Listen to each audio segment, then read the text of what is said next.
नमस्कार,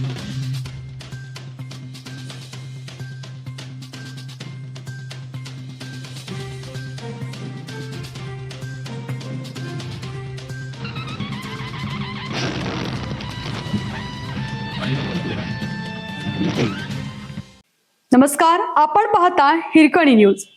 हिरकणी न्यूज प्रत्येक क्षण ताज्या घडामोडी आणि महत्त्वाच्या प्रत्येक बातमीसाठी नेहमी तत्पर. महाबळेश्वर तापोळा मार्ग पुन्हा धोक्यात. मुसळधार पावसाने रस्ता खचला, अवजड वाहनांना बंदी.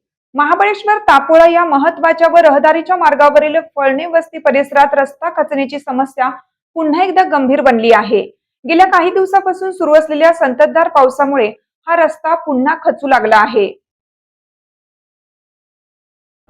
कोणत्याही क्षणी येथे मोठी दुर्घटना घडण्याची शक्यता नाकारता येत नसल्याने खबरदारीचा उपाय म्हणून प्रशासनाकडून या मार्गावरील सर्व प्रकारच्या अवजड वाहनांच्या वाहतुकीवर तात्पुरती बंदी घालण्याचा निर्णय घेण्यात आला.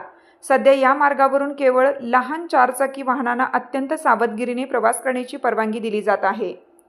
गेल्या महिन्यापासून न थांबता कोसळत असलेल्या या मुसळधार पावसामुळे संपूर्ण तालुका पुरता बेजार झाला आहे. ठिकठिकाणी डोंगराकडे खचणे, झाडे उन्मळून पडणे आणि जमिनी खचण्याच्या घटनांमध्ये वाढ झाली आहे.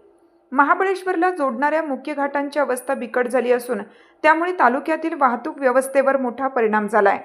सध्या महाबळेश्वर शहरात ये-जा करण्यासाठी व मोठ्या आणि अवजड वाहनांसाठी केवळ पसरणी घाटच सुरू आहेत. भूस्खलन व रस्ता खचल्यामुळे केळकर घाट, आंबेनळी घाट आणि तापोळा हे तिन्ही मार्ग वाहतुकीसाठी बंद ठेवण्यात आले आहेत.